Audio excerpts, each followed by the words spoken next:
Over the coming decades, one of the largest industries on the globe is going to go through a multi-trillion-dollar transformation. And investors that absolutely understand this industry and play their cards right have the potential to make a lot of money over the long term. I'm talking about autonomous driving, and it's evident to me that this industry is at a pivotal point and one that really needs to be understood thoroughly for anyone serious about understanding the investment market in terms of innovation over the coming decades. Now, a few things have happened recently. Obviously, Tesla had their full self-driving event, and they have unveiled a cybercab to be ready on the roads in 2025. Now, I understand that is just a goal, and Tesla are notorious for pushing back delays, but now we are finally at a point where another company, Waymo, is offering paid rides across multiple US states and competing directly with not only the taxi market, but also the car market too. We can see in January 2023, Waymo reached their first million rider-only miles. So what would happen before is Waymo would be level 3 and they would be capable of being fully autonomous, but they would have a safety driver in the front seat and he would need to keep his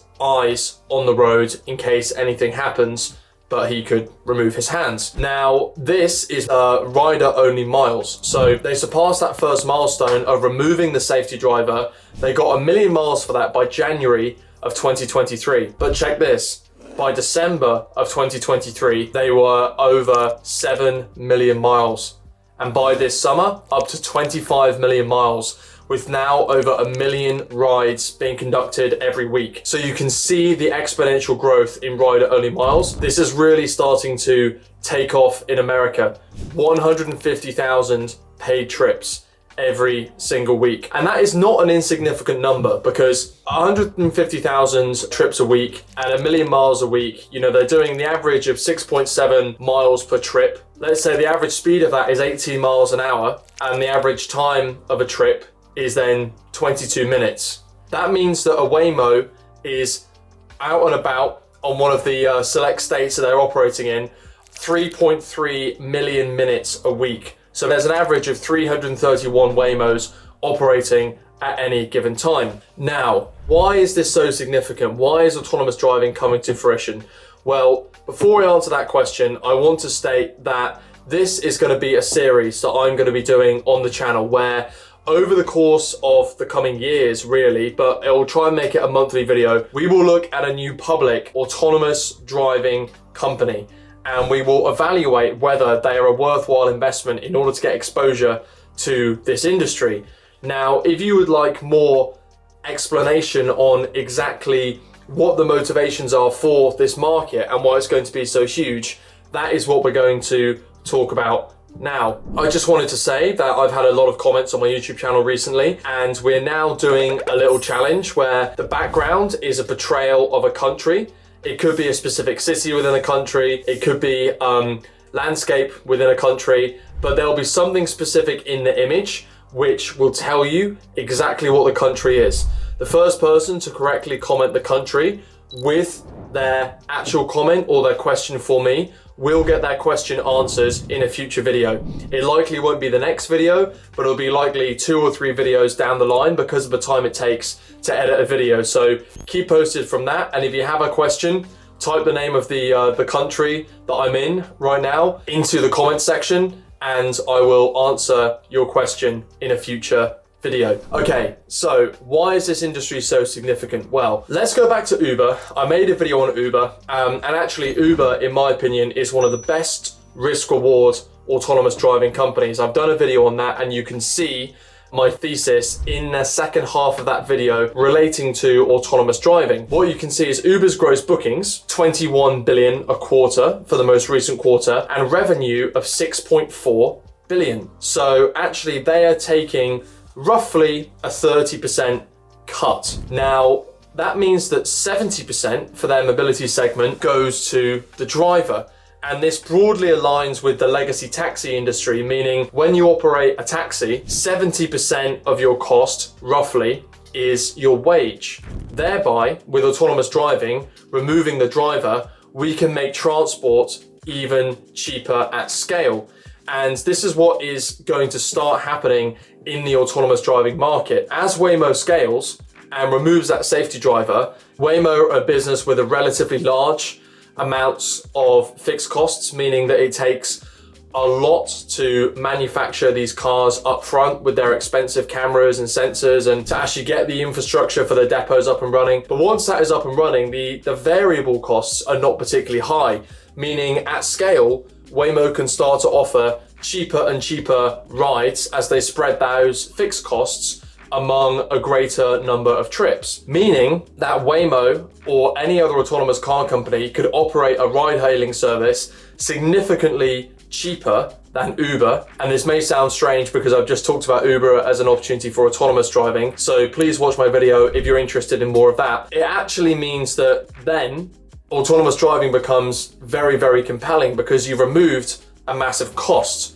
from your expenses line. Now, it's not only about the cost of the driver. If you imagine, for example, owning a car, I've just had to take my car out of the mechanics and I've had a $650 bill just for some maintenance that I wasn't expecting. And it's these kind of lumpy costs that come with owning a car that many people struggle to take on. So if we actually look at the average cost of owning a car in the United States, I broke it down by category, and this is a very, very ballpark figure, but it actually comes out to anywhere between $8,000 and $11,000 a year. I understand that there are people doing that on a budget where their costs may be low as $3,000 a year, depending on how much they spend on fuel and their insurance premiums and things like that. And obviously for many people, it's much higher, but this is a general average cost. When you consider that the average cost of an Uber right now is about $1.50 per mile, even if someone did all of those miles in an Uber, all of the average annual rides in America in an Uber, that would cost them $20,000 a year to get in an Uber. So at the moment, it's more expensive, right? It's about double. If you were to get rid of your car and do everything that you did in your car in an Uber, it would be about double. Point one, not for everybody. Over vast distances in rural areas, the cost per mile of owning a car is much lower. But in cities where collisions are higher, parking is higher, fuel economy is much lower because you're in start-stop traffic all the time, that is just much more expensive. And actually, the cost of an Uber relative to owning a car actually becomes much more economic, particularly when you're taking these short distances, right? Because time comes into this as well. Autonomous driving frees up time because there's nobody behind the wheel. So there's a bigger value proposition in urban areas, right? Parking is expensive, traffic congestion, there's also high crime rates against vehicles, and it's just not as feasible. But you imagine, okay, if it's $20,000 a year to drive around 13,000 miles in Uber, imagine what this can do when Waymo or someone at scale, let's say they manage to halve that again. All of a sudden, the cost becomes a lot better. And it's not only the physical cost of money, it's actually that if you can relax in a car, hands off, eyes off, you can be doing business. We're in a digital economy in the 21st century. You can be doing business on your smartphone, as many people of my age do, and not have to have your foot up and down on the clutch all the time in a load of traffic. So there's a massive, massive time saver there when it comes to autonomous driving. The other thing to consider is safety. So Waymo published safety statistics on their actual concrete driverless rides that they've done. And look at this. Just compared to their benchmark, which is the average American driver, there has been a 72% reduction in injuries, which is amazing because 2.7 million people are injured in car accidents every year in the United States. Imagine that, a 70% reduction would cut it by 2 million. For people my age, car accidents are the leading cause of death. It's not nice. I think from those 2.7 million, the figure is about 30 to 50,000 die in car accidents every year in the United States. I haven't got that in front of me, but that's just off the top of my head. Imagine how much that can be reduced. And this is a 72% reduction at current Waymo driving. And you can look at the footage of Waymo on YouTube. The driving is not perfect. According to the stats, it's already better than human driving, but autonomous driving is getting safer and safer every single year because the chips are gathering data all of the time. And the more data that they have to make decisions and drive on, the better they get at driving. So This is the most dangerous that being in a Waymo will ever be, and it's already 72% safer than being your own driver. Like, this is another point, is that people are driving in all kinds of manners all the time, and this can often cause collisions but also traffic jams for absolutely no reason. And when we get to a point where autonomous cars are eventually being able to communicate with each other, then the value proposition becomes even better, because we'll have less congestion, more harmony on the roads, and people will be able to get where they want to even quicker. Take a look at this. Birth a traffic snake that lives for hours and leagues. It's this quick crossing that causes drivers behind to overbrake and begin a chain reaction. But we can make traffic snakes less likely by changing the way we drive. Your goal as a driver is to stay the same distance from the car ahead as from the car behind at all times. Tailgating is trouble, not just because it makes accidents more likely, but because you as the tailgater can start a traffic snake if the driver ahead brakes. Always in the middle. This gives you the most time to prevent overbraking, but also gives the driver behind you the most time as well. And when stuck in traffic, this rule would get all cars to pull apart the snake faster. That's the simple solution to traffic. The other thing to mention about, unfortunately, accidents on the up is more people are drinking and driving, and we've had an increase in alcohol-related fatalities. And I think, drugs as well. Look at this. We all know the drug epidemic in America, and of course, not all of the people that are struggling with that are driving, but a lot of them do. And a lot of them, unfortunately, are drug dependent, and sometimes they're in situations where they need to drive, and that can obviously increase the number of car accidents as well. We're all addicted to our smartphones these days. I mentioned it, time is money, and you can do many productive things on a smartphone, and that is causing a lot of collisions because smartphones significantly reduce your reaction time.